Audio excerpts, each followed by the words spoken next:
पंडित राम भगत जी,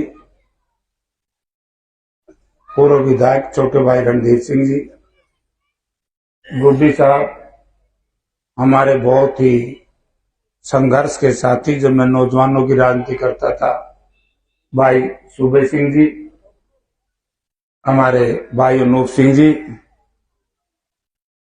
जय सिंह जी पाली, और साथ आए हुए मेरे दोस्तों, गांव के सम्मानित बुजुर्गों, नौजवान भाइयों, घरों में जहां तक भी मेरी आवाज सुनाई दे पा रही है, माताओं, बहनों और प्यारे बच्चे, बुजुर्ग और साथियों, आज तो मैं और मेरे साथी आपसे कांग्रेस पार्टी के लिए, जयप्रकाश के लिए वोट मांगने आए। मैं आपसे 2-3 बात ही कहूंगा कि मध्यवर्ती चुनाव तो होते देखे। मेरे 40 साल की राजनीति में हमने जब भी चुनाव देखे, जब कोई विधायक सड़क से धार गया, हमने चुनाव जब देखा तो कोई विधायक एमपी बन गया। गीता जी आओ, गीता जी से सारे परिचित हो गए, इंचार्ज हैं ये पूरे इलाके की, और 4 बार की ये मंत्री और एमएलए है। तो या फिर कोई विधायक ज्यादा बीमार हो जाए, संगीन बीमारी हो जाए, या फिर कोई ऐसी सरकार गलती कर दे, इलाके की जनता के साथ जुल्म और तशद्दुद हो, तो जनप्रतिनिधि कई बार इस्तीफे दे देते। लेकिन ये पहला मौका है कि जिस जनप्रतिनिधि जो यहां का था, पहले ड्रामा कर दिया कि जब कांग्रेस पार्टी हाईकमांड ने चौधरी उदय भान जी को प्रदेश कांग्रेस कमेटी का अध्यक्ष बना दिया, आप सबको पता होगा, बयान दे दिया कि मेरे को बनाना चाहिए था, कांग्रेस के शीर्ष नेतृत्व तो मेरी हां भरी थी, ये दलित समाज में पैदा हुआ चौधरी उदय भान को पीसीसी प्रेसिडेंट क्यों बनाया, यही विरोध किया। अब उस बावड़ा ने इस बात का ज्ञान नहीं, दलित समाज की 22% समाज में हिस्सेदारी, 22% समाज को कौन अनदेखी कर सकता है। और जो व्यक्ति ये कह रहा था कि मुझे बनाओ, उदय भान जी तो विद्वान है, आपने देखा भी होगा, पढ़े लिखे हैं, 4 बार के एमपी हैं, उनके पिताजी एमएलए, उनके पिताजी एमएलए रहे, उनके दादाजी पहले कारपोरेट के एमसी के चेयरमैन। अब यदि मैं तो कहता हूं कि सोनिया जी ने बड़ा प्रकोप कर दिया, अपने ऊपर जान बचा दी। इस कुलदीप बिश्नोई को तो अगर कांग्रेस प्रेसिडेंट बना देते, वही काम होता जैसे बंदर का हाथ में उस तरह दे दे, किसी का कान काटे, किसी की नाक काटे, जो अगर अपना बाप अपना परिवार खिंडा दिया। और आदमपुर हल्के को पिछड़ेपन के लिए कोई दोषी कोई व्यक्ति है तो केवल कुलदीप बिश्नोई, उसका परिवार दोषी। फिर 1 महीने के बाद गीता जी वही थी। आप ही देखिए कि चौधरी भूपेंद्र सिंह हुड्डा, स्वर्गीय चौधरी देवीलाल के बाद यदि हरियाणा प्रदेश में कोई मास लीडर है तो चौधरी भूपेंद्र सिंह हुड्डा है। मनोहर लाल जी तो नहीं है, नहीं मुख्यमंत्री हैं वो, नेता नहीं। हुड्डा साहब भी उस कैंप में गए जहां इन्होंने ट्रेनिंग कैंप लगाया, और मेरी उनसे बात हुई। मैंने कह रहे कुलदीप तू गलती ना कर जाना, अब की बार तेने गलती करी कांग्रेस छोड़ने की, तेरा कुछ नहीं बटेगा। लेकिन ये नहीं समझ में आया क्या कारण था। या तो ईडी का भय, पहले तो नाटिका जब मैंने बयान दिया था हिसार में, बोला जेपी तो वैसे कह रहे हैं मैं मुकदमा तो डरता ही नहीं, हमारे पास मुकदमा ही नहीं, कोर्ट साहब ये बयान दिया था। और अब 4 मुकदमे मिल गए। या तो ईडी के डर से, मुकदमों के डर से। अगर मुकदमों के डर से कोई नेता पार्टी छोड़ करके जब जनता के साथ विश्वासघात करे और जनता का ईमान ऐसी पार्टी के सामने बेचे जिसकी वजह से हमारे 730 किसान शहीद हुए थे, बुरी बात थी, बीजेपी में जाए बड़े। या अगर वो मुकदमों से नहीं डरा तो फिर कुलदीप बिश्नोई ने आपको बताना चाहिए कि क्या डील हुई है। ये डील का बड़ा मास्टर है, गीता जी को पता है। 2009 में जब मेरे तो थोड़ा बच गया था ना डील हो नहीं पाई, कोई अब की बार मार दो। तो मैं यही तुमने बताऊं कि वो तो अंदर डील कर दो रहे हो। ये विधायकों ने कहा, आज उसी के साथ हो विधायक, उन्होंने कहा कि भाई कांग्रेस आड़ो हमारा सौदा क्यों कराओ हो, हम तो कांग्रेस माने के लिए तैयार है, हम पार्टी ब्रेक कर देते हैं। 5 विधायक पार्टी छोड़ करके आज का तोड़ दी। वो हेलीकॉप्टर में गीता और के साथ चंडीगढ़ पहुंच गए। और श्रीमान जी श्याम ने कहा, बोला मेरे साथ सौदा आया था। सौदा तो विधायक बेच दांड है, खुद बिक दांड है, किस बात का सौदा था। राजनीति में कभी सौदे नहीं होते। हाँ, अच्छा व्यापारी तो है, राजनीतिक नहीं है। इसीलिए हीरा जवाहरात के मामले को लेकर के 200 करोड़ रुपए की मनी लॉन्ड्रिंग का केस इस परिवार पे है, और जिसकी वजह से इसने भारतीय जनता पार्टी के सामने घुटने टेके। तो एक तो ये, और दूसरा जयप्रकाश। अभी मुझे पत्रकार पूछने लगे, बोला जी ये कोड़ी वाला मकान आपने बना लिया, मावे थमने के मैंने रहने मिल गया, थर दर्द हो रहा है, तो मेरे पे सारा हिसाब मांगो। जो इस कुर्सी बिस्नोई पे भी तो मांग लो, किमें उसी यही पूछ लो भाई डील क्या हुई है।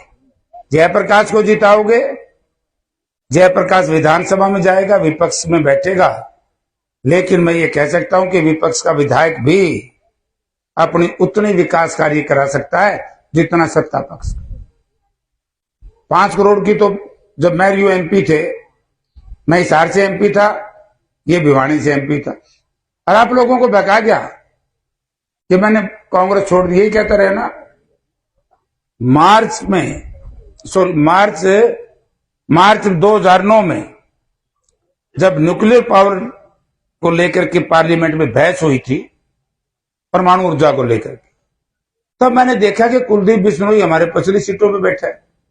तो मैंने स्पीकर साहब से कहा कि स्पीकर साहब, कुलदीप तो कह रहे मैंने इस्तीफा दे दिया है, ये हाउस में कैसे आ गया, क्योंकि जो एमपी ना रहे वो सब हाउस में नहीं बढ़ सकता। खड़ा होकर कहता है, बोला जी मैंने तो लोगों को वैसे बुकाया दिया था, मैं तो कांग्रेस में हूं। अपनी संपत्ति बचाने के लिए, अपनी ऐश और ऐश्वर्य की राजनीति करने के लिए आप लोगों को बहकाता रहा। कांग्रेस पार्टी में 2005 से लेकर के 2009 तक चौधरी भूपेंद्र सिंह हुड्डा चीफ मिनिस्टर थे, और आप लोगों को याद होगा कि बाढ़ समुद्र में आए थे नहीं, चुम्बन मांग रखी थी हुड्डा साहब के सामने, हमने एक मांग भी पेंडिंग नहीं छोड़ी, और फिर भी बावड़े नहीं गए, हुड्डा ने विकास कार्य नहीं कराए। या तो इनकी मंदबुद्धि है, या फिर ये शरारती हैं कि जिस व्यक्ति ने काम किए हैं उसके काम को दबाना चाहते। जयप्रकाश एमपी हिसार से था, हिसार में लाला लाजपत राय के नाम से यूनिवर्सिटी नहीं बनी, वह लोगों बनी है कि नहीं बनी। हिसार में एक्सप्रेस हाईवे 2 नहीं बने, एक राजगढ़ से चंडीगढ़ और दूसरा रोहतक से लेकर के डबवाड़ी तक। हिसार को दिल्ली सीधा रेलवे लाइन से नहीं जोड़ा, हांसी से लेकर के रोहतक तक, सरसा तक, बठिंडा तक के लोगों का लाभ रहा। बरवाड़ा में थर्मल पावर प्लांट नहीं बनाया। जब वो काम भूपेंद्र सिंह हुड्डा ने जयप्रकाश के रिकमेंडेशन से वहां किए, तो ये आपका एमपी था, इसने इस इलाके में काम क्यों नहीं किया। एक ही काम उस दिन पेंडिंग रह गया था, मैं आज बता के जा रहा हूं पांडाहेड़ी गांव के लोगों, और वो बहुत बड़ी आपकी लाइफ लाइन जैसे कहते हैं ना SYL। मैंने एक प्रोजेक्ट तैयार करवाया था, जब एक खड़ी रैली हुई थी आदमपुर में। वैसे तो बड़े न्युगवे हैं, जेपी आया को नहीं, बड़े झूठे आदमी हैं। पहला न्युगा थे झूठे मर जे, तो आप भी नहीं चढ़ता इनके।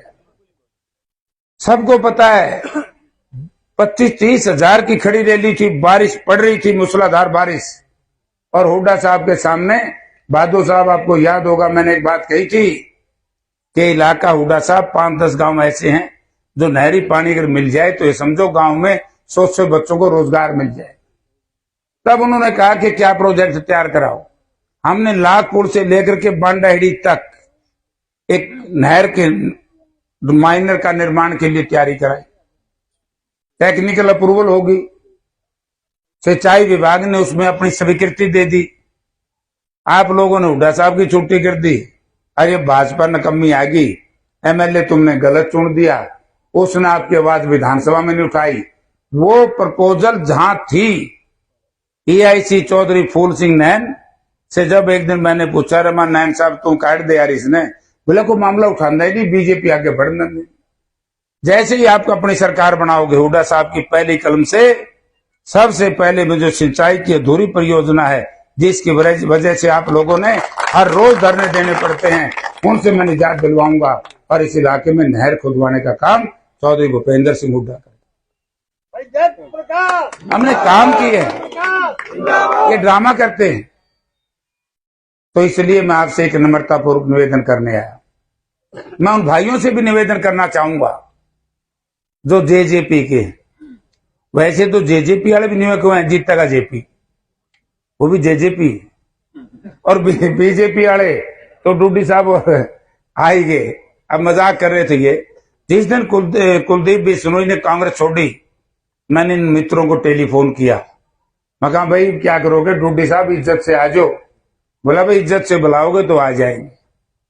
तो इन सब के जितनी भारतीय जनता पार्टी का संगठन था आदमपुर हल्के का, टोटल आपको ज्वाइन कर गया। जितना आम आदमी पार्टी का कैडर था सारा आपकी पार्टी को ज्वाइन कर गया। हाँ, सतवीर जांगड़ा ये बैठे, तो ये सब लोग आ गए। तो मैं आपसे एक बात कहना चाहता हूं कि ये मौका देखो कि पहली बार सरकार में तो आंधे देखे, सरकार छोड़ करके पहली बार आंधे देखे तो हमने हरियाणा में आंधे देखे, हुड्डा के नेतृत्व में आते देखे कि चाहे बीजेपी हो, और कल तो बहुजन समाज पार्टी के साथियों ने बड़ा भारी निर्णय ले लिया। उन्होंने कह दिया कि हम कांग्रेस पार्टी का जयप्रकाश का समर्थन करेंगे। 2-3 दिन में 1-2 पार्टी का समर्थन की ओर घोषणा हो जाएगी, और 22 तारीख को एक इतनी बड़ी घोषणा होने जा रही है। उसके बाद मेरे हिसाब से आदमपुर विधानसभा क्षेत्र का एक मतदाता ये कहेगा कि कांग्रेस पार्टी की 100% कहो न था, अरे इस पे गुट मोर लान पे नहीं बटन दबाने पर रोड़ा पड़ रहा था। 200% आपकी जीत निश्चित है, कोई रोक नहीं सकता। चौधरी भूपेंद्र सिंह हुड्डा 22 तारीख को आएंगे, एक बहुत बड़ी ज्वाइनिंग होगी। उसके बाद वो इलाके के लोगों से जो भी साथी उनको मिलना चाहे हिसार के कांग्रेस भवन में वो बैठे। तो यानी कि आज रुझान आपकी तरफ है। अरे वोट किस बात के, पहली बात तो बीजेपी से लोग नाराज, दूसरा कुलदीप से लोग नाराज, दोनों इकट्ठे मिनियाना था निर्भाग अपना घर लड़न इन्हें घर के टिकट दिए नहीं राज में आपके इलाके के गांव में था। मेरा 2009 का एक तजुर्बा है। यदि 2009 में जितने वोट परसेंटेज खारा बरवाड़ा की थी, सदरपुर की थी, आदमपुर गांव की थी, अगर उतनी ही पोलिंग परसेंटेज इस इलाके में बहादुर साहब कर दी तो तरफ पार और पार का में मुकाबला ही नहीं है। मैं तो एक बात कह के जाऊंगा, दोबारा बुलाओगे तो आऊंगा। चुनाव के दौरान गीता जी यहाँ रहेंगे, हमारे दूसरे सीनियर साथी यहाँ रहेंगे, और मैं आप लोग यहाँ रहेंगे। मैं रहूंगा आदमपुर और आदमपुर के आसपास। अगर हमारा बढ़िया रिजल्ट आए तो मुझे कह देना भाई, और जो तारा बढ़िया रिजल्ट आएगा मैं सामने मान लूंगा। ये तो 6 तारीख में तोड़ हो जाएगा।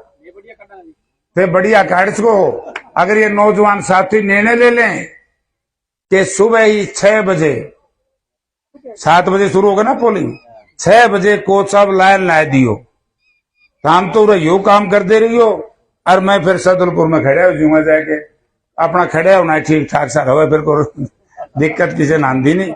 वहां की जिम्मेवारी हमारी है, यहाँ अपने संभालना है। आपका बहुत बहुत धन्यवाद। गीता जी, इनसे हमारा दूसरा संबंध भी है। हाँ बोलेगी, बस आप बोलिए। अरे नहीं जब आप बोलिए हमारा कोई फर्क नहीं पड़ा गीता, हमारा सामाजिक संबंध भी है। बेटी हैं झज्जर के पास बड़ा गांव है इनका, मातनेल की, और बहू है हमारे गांव की। 4 बार MLA हैं, आगे पाछे कुछ नहीं होता। बोलो कुछ नहीं होता।